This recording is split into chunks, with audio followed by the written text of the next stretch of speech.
Hello दोस्तों, स्वागत है आप सभी का एग्जाम बी में। तो यहाँ पे ना अब आप देखोगे हम लोग दो चीजों पे बात करेंगे। एक तो सीएसआईआर का नॉर्मलाइजेशन प्रोसीजर कैसे होगा, दूसरा यहाँ पे आंसर की कब तक आएगी। बहुत से बच्चे मुझे पूछे थे सर आंसर की कब आने वाली है इसकी। तो यहाँ पे अब आप समझो कि यहाँ पे जो सीएसआईआर ने अपना नोटिफिकेशन जारी कर दिया, ऑफिशियल जारी कर दिया, मैंने टेलीग्राम ग्रुप में डाल दिया था, आप लोग वहां पे जाकर डाउनलोड कर लेना।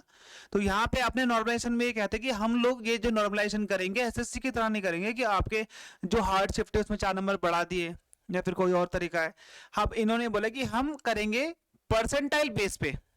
ठीक है, अब ये जो परसेंटाइल बेस पर हमने रिसेंटली देखा, किसमें हमने रिसेंटली देखा कि ये परसेंटाइल बेस आपको ईपीएफओ एसएसए वाले एग्जाम में देखने को मिला था और ये एनटीए ने करवाया था। अब एनटीए में क्या हुआ था, उस टाइम पे 600 नंबर का पेपर था, एक बच्चे के 425 आए थे, तो उसका परसेंटाइल यहाँ पे आई थिंक 97 समथिंग बन रहा था। उस बच्चे ने मुझे बताया कि सर मेरा परसेंटाइल इतना बना। ये परसेंटाइल है, ओके। यानी कि इतने जिस भी बच्चे के इतने नंबर होंगे उसके इतने परसेंटाइल होंगे और आपकी जो कट ऑफ लगेगी वो परसेंटाइल बेस्ड कट ऑफ 98 थी। समझ में आ गया अब आप लोगों को। तो यहाँ पे कभी पता चल ही नहीं पाएगा कि एक्चुअल में आपके कितने नंबर आए थे। तो देखो 150 नंबर प्लस 200 नंबर, मेरिट आपकी कितने में लगेगी, 350 में से मेरिट लगेगी। समझ में आ गया। 20 शिफ्ट है, समझ में आ गया। अब मैं यहाँ पे 4-5 दिन का आपको लेके चलता हूँ, 1 2 3 4 5 ऐसे करके आपने 20 दिन का लगाना है। हर शिफ्ट में हर एक बच्चे ने, पहली बात तो आएगा एग्रीगेट कि भाई कितने बच्चों ने उस दिन पेपर दिया।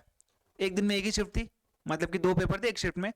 तो यहां पर मान लो 100 बच्चों ने पेपर दिया उस दिन, और यहां पर दूसरा देखा जाएगा उस पूरे सेशन में, यानी कि उस दिन पेपरों में सबसे हाईएस्ट नंबर किस बच्चे के हैं। समझ में आ गया। हाईएस्ट नंबर मान लो किसी एक बच्चे के हैं, उसके आए थे 300 नंबर। अब जो यहाँ पे परसेंटाइल लगेगा, आपके मार्क्स का परसेंटाइल लगेगा, वो इस बेसिस पर लगेगा। किस बेसिस पर लगेगा कि भाई 300 में से जिस टॉपर के मार्क्स जितने थे उसके बाद कितने लोगों के कितने मार्क्स आए। मान लो इसके 300 थे तो ये 100 परसेंटाइल हो गया। समझ में आ गया अब कि ये जो 300 नंबर इसके है ना 350 में से, हालांकि 350 का 350 से 100% होता है ना, लेकिन परसेंटाइल किस पे आएगी, इस 300 पे से आएगी। अब कि भाई जिसके भी, अब हमारा 100% कितना हो गया, 300 हो गया। बस आप ये समझना कि आपके परसेंटाइल में नंबर नहीं, नंबर तो आपको ऐसे शो कर देगा या फिर नंबर शो भी नहीं होगा, लेकिन नंबर के बाद आपका जो स्कोर कार्ड आएगा उसमें आपका क्या आएगा, परसेंटाइल। तो मान लीजिए आपका वहां पे कभी दिखाएगा 80%, किसी का दिखाएगा 70%, किसी का 92%। समझ में आ गया। तो वो मत समझना कि 350 में से 92% है, ये आपकी शिफ्ट में जो टॉपर है उसको 100% माना गया है। अब जो टॉपर थे उसके मार्क्स 100% मानकर बाकी जो नंबर है अब हमारे लिए 300 क्या बन जाएगा, अब हमारे लिए 300 100% हो जाएगा। समझ में आ गया। अब इसके हिसाब से जितने बच्चों को जो नंबर आए उसके हिसाब से होगा। अब यहाँ पे ये भी चीज देखी जाएगी कि भाई सबसे ज्यादा पेपर बच्चों ने, मान लो इस शिफ्ट में सबसे हाईएस्ट टॉपर 300 थे, इसमें 320 थे, इसमें 350 थे, मतलब एक बच्चे के फुल नंबर आ गए, इसमें 220 थे। तो ऑब्वियसली जो 4 तारीख वाला पेपर था, मतलब 4 तारीख को पेपर नहीं हुआ, लेकिन आप ये मान सकते हो 1 2 3 4 हम लोग लेके चल रहे हैं। ओके, तो ये वाला जो पेपर है इसमें ये पेपर हार्ड आया था, ये चीज में कंसिडर करी जाएगी। ओके, एग्रीगेट मार्क्स बच्चे के कितने हैं, कितने बच्चों ने अटेम्प्ट किया उस दिन, वो भी चीजें देखी जाएगी। तो 3 चीजों को यहाँ पे देखा जाएगा। पहली बात तो एवरेज अटेम्प्ट हर बच्चे के कितने, दूसरा आएगा एवरेज बच्चे प्रेजेंट कितने थे, और यहाँ पे टॉपर के मार्क्स। इन तीनों से मिलाकर आपका यहाँ पे परसेंटाइल बनेगा। अब परसेंटाइल के हिसाब से आपका 100 से नीचे परसेंटाइल आएगा। कट ऑफ भी आपकी उतनी जाएगी, 92 परसेंटाइल, 93 परसेंटाइल, 94 परसेंटाइल, परसेंटाइल के हिसाब से जाएगी। समझ में आ गया अब आपको। ठीक है, तो यहाँ पे समझाने के लिए बस यही था कि आपका जो मार्क्स आएगा वो परसेंटाइल के हिसाब से होगा। अब दूसरी बात हम लोग यहाँ पे कर लेते हैं आंसर की के हिसाब से। तो यहाँ पे अब आप देखो कि भाई, है ना, यहाँ पे आप समझोगे कि भाई जो start date of submission of online form आपका 8/12 से हो गया था। लास्ट डेट कब थी, 13/1 थी, 12 थी ना, एक दिन बढ़ा दी गई थी। ओके, तो यहाँ पे संडे 14 दिन कर दिया था, मतलब इसके बाद से आपका फी आप 14 जनवरी तक कर सकते थे।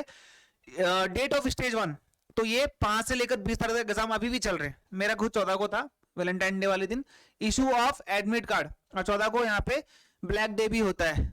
ठीक है, सरस्वती पूजा भी थी, बसंत पंचमी भी थी। ओके, अच्छे, बहुत अच्छे दिन पेपर पड़ा है। पेपर आने पेपर 2 आपका चल रहा है, अभी भी चल रहा है। ओके, टेंटेटिव डेट अभी तक आई नहीं है, आंसर की डेट इन्होंने बताई नहीं है, लेकिन जब जितना मैंने यहाँ पे अभी तक रिसर्च किया है, जितना भी अभी तक मैंने यहाँ पे पता करवाया है, वहां पे आंसर की ये बोला जा रहा है कि भाई जैसे आपका 20 तारीख को लास्ट डे, 20 तारीख को, 20 फरवरी को 2024 को आपका आंसर की का मतलब पेपर का लास्ट डे है। तो आपने पर्टिकुलरली आपको यहाँ पे ये बोल रहे हैं 29 से पहले पहले आपको यहाँ पे आंसर की देखने को मिल जाएगी अपनी। वहां पे आपका ये भी आएगा कि भाई आपने कौन सा अटेम्प्ट किया, आपका गलत है या सही है, आपको वो भी दिख जाएगा कि व्हाट यू अटेम्प्टेड, एंड उसमें से सही कौन सा है वो भी आपको दिख जाएगा। अब आप कैसे पता चलेगा आपको कि आंसर की आ गई, या फिर पता कैसे चलेगा कि औरों की आंसर की में क्या क्या है, क्योंकि बच्चे मुझे भेज देंगे आंसर की अपनी, मैं तो कंपाइल करके आप लोगों को दे दूंगा। ओके, तो यहाँ पर आपको टेलीग्राम चैनल ज्वाइन करना है, जहां पर मैं आपको लिंक भेज दूंगा जैसी आंसर की आती है। ओके, जैसे ही यहाँ पर पूरे आंसर की का मैं आपको कंपाइलेशन भी भेज दूंगा, आपको सब कुछ भेज रहा हूँ मैं, आप लोग देख रहे होंगे।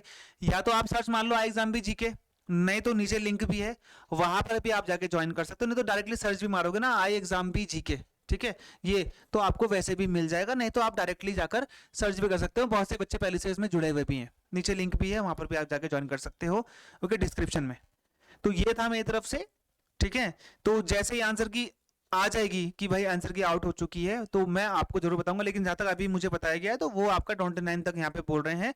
28 फरवरी, जो 29 फरवरी है उसमें यहाँ पे लास्ट डे ऑफ फरवरी बोला है, तो उसके हिसाब से यहाँ पर आपका आ सकता है। ओके, तो इस चीज का आपने यहाँ पे वेट करना है, अपने मार्क्स कितने कितने आ रहे हैं फिर आप लोग चेक कर देना। वैसे भी जैसे ही आपका आंसर क्या आता है मैं आप लोग को यहाँ पे बता दूंगा।